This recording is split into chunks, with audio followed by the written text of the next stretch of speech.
So the first thing we're going to do is set up our new data type called transactions. We'll add 3 fields to that. Then we'll upload our CSV file in the resources folder, and then we'll work on our display, basically our chart element, and make sure everything is rendering as it should.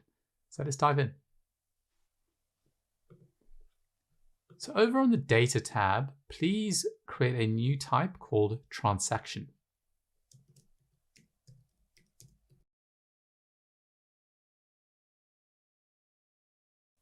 So with every app, you'll probably find that there is a monetization strategy.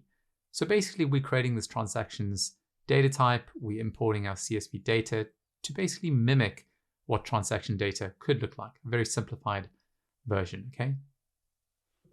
Let's add a new field, call the first one amount. That will be a number field. Now we need a company.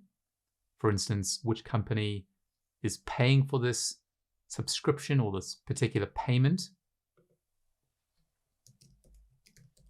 Of course, we need to link that to a company type. So under data types, company, create.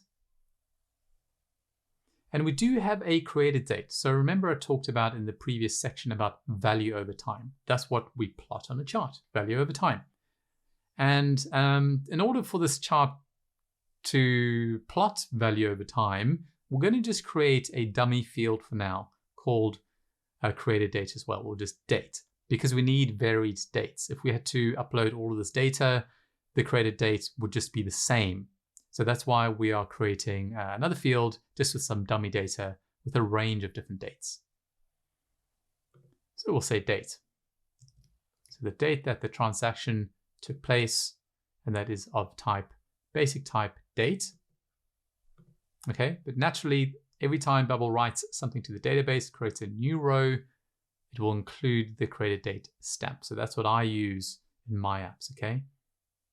We're just putting in this field because we need a range of dates for the chart to render correctly.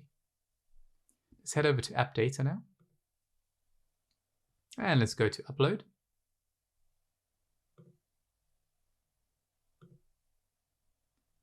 Head over to your resources, look for the data folder, and within that you have workplace transactions.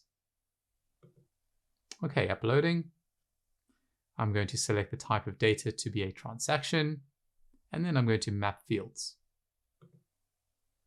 And it's done it all for us. For the company, the field to match will just be the company name. Okay, let's validate the data now. Your data set is ready for upload. Upload data.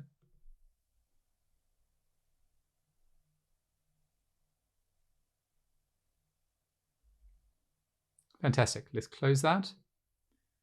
And here you can see we have amounts of varying amounts. Okay, and we have companies. We have Orbit has made multiple transactions. And that's basically what we're trying to do. And here we have our varying dates. Can you see that our created dates are all the same? That's why we needed this date field. Fantastic. Now we need to copy across from the company page. We're going to open up layers and group container and look for our overview. Open that up, and this is the one we want. So with that highlighted, I'm going to choose edit, copy. And then I'm going to head over to my new admin page. Highlight group container because we want it inside the group container. Here are the other ones from what we copied across, and we will delete those shortly. So group container is highlighted, edit, paste.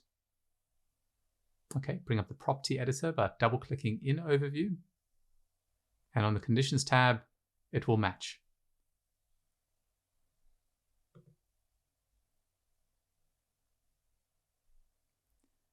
Okay, now the topmost data, let's jump into the demo app to see what we need here. So monthly revenue, monthly signups, and monthly jobs.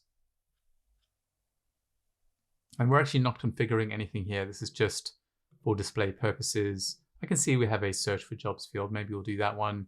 But more importantly, it's this annual revenue that I'm interested in.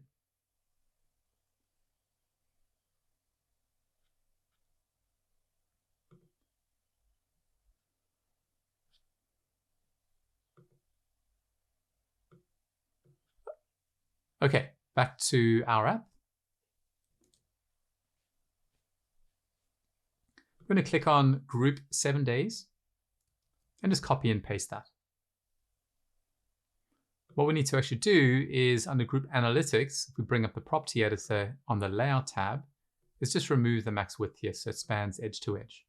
We need a bit more space. And then total applications, this becomes monthly revenue.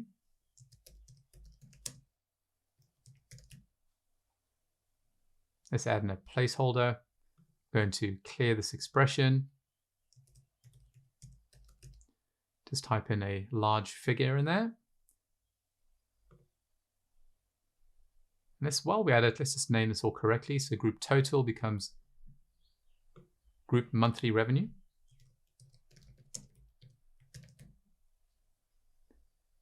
This group becomes monthly signups.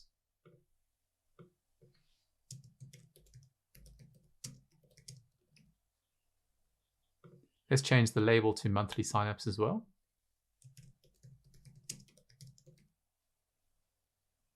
And just an arbitrary number will do. We're going to clear out what we have in there.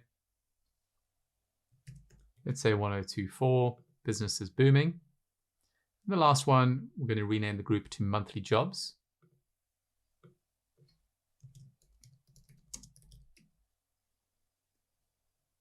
The label becomes monthly jobs. And we're going to clear out the expression. Just type in an arbitrary number.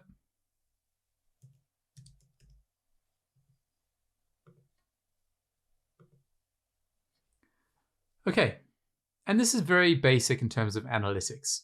In what I've built in dashboards in the past is a drop-down with day, week, month, annual. You can get really granular to help build out analytics within dashboards, okay?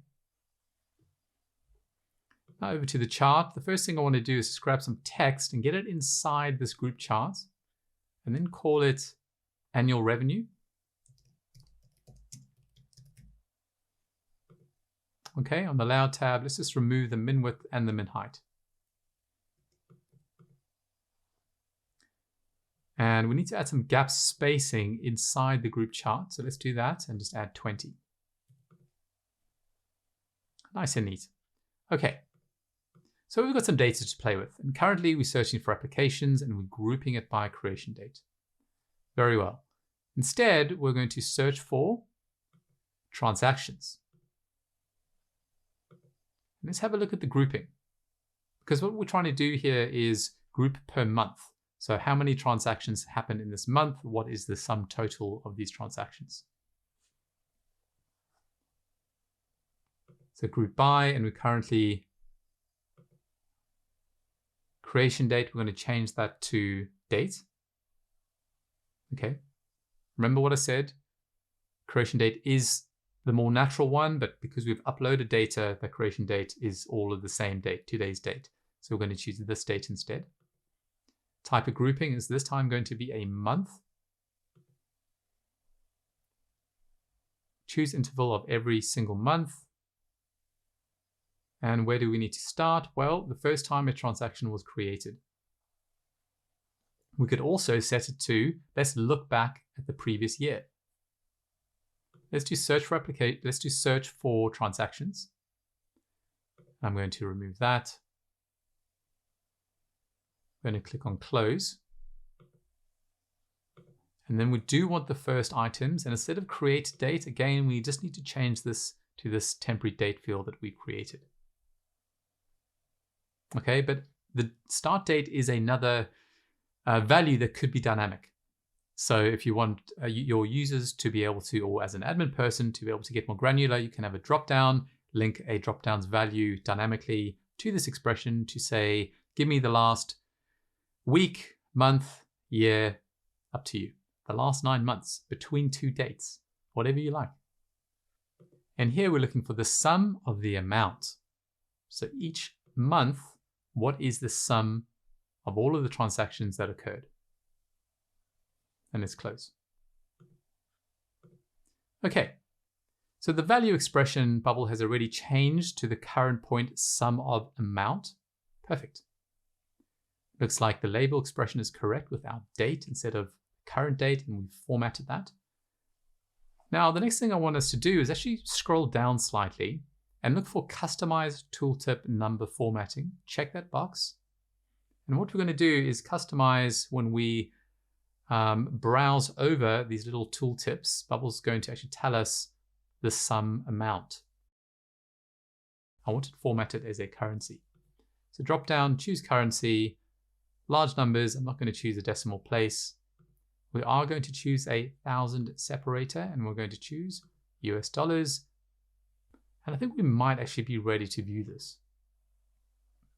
One other thing I wanted to do quickly is just on the workflow tab, we've got the pages loaded expression. I just wanted to delete that altogether, please. And then click on the pages loaded and current user is logged out. We've got it's going to index. I want to add a new one, okay? So I'm going to click here to add an event. This is going to be called pages loaded. And it changes to purple. And on the expression, I'm going to say, on the conditional expression, I'm going to say only when current users, user type, is not, and then what we need to create now is an admin option. So if they aren't an admin, then navigate, go to page index. So only the admin user can access this page.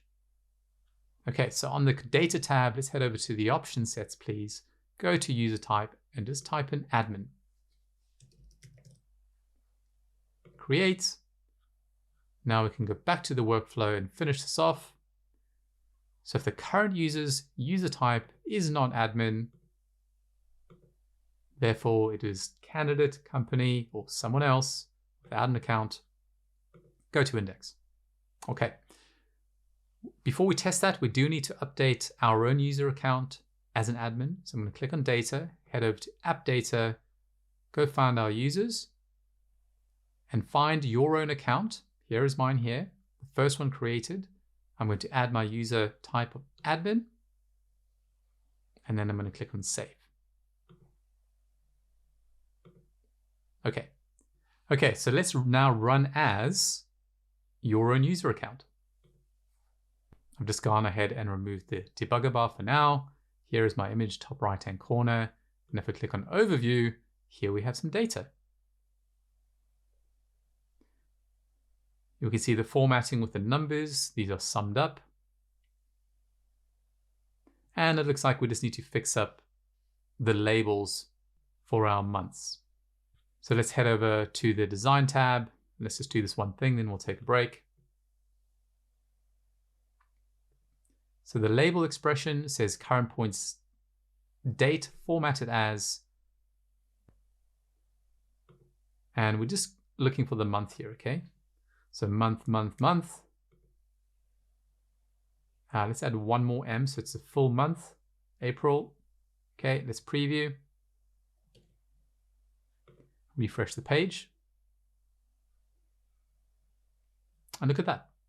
Very, very nice. We could have also chosen the first three letters as well, but this looks pretty great. So let's evaluate the data here. So in March, I've got $140. I'm going to head over to the data tab, look at transactions. And in March, we have $140. Let's just make sure the summing is working. So for June, we have 2 rows in the database, one of 120 and 80. So we should have $200 of revenue in June. Let's head back. Let's go find June. And there we have 200. Okay, fantastic. So pretty much done with that. I'm not going to make the monthly jobs and monthly signups dynamic. We did that in the previous section. Let's move on to just getting our users sorted and jobs, because something else we need to do is look at our privacy rule from the perspective of an admin user, because we need to be able to access everything and currently we can't. So I'll see you in the next lesson.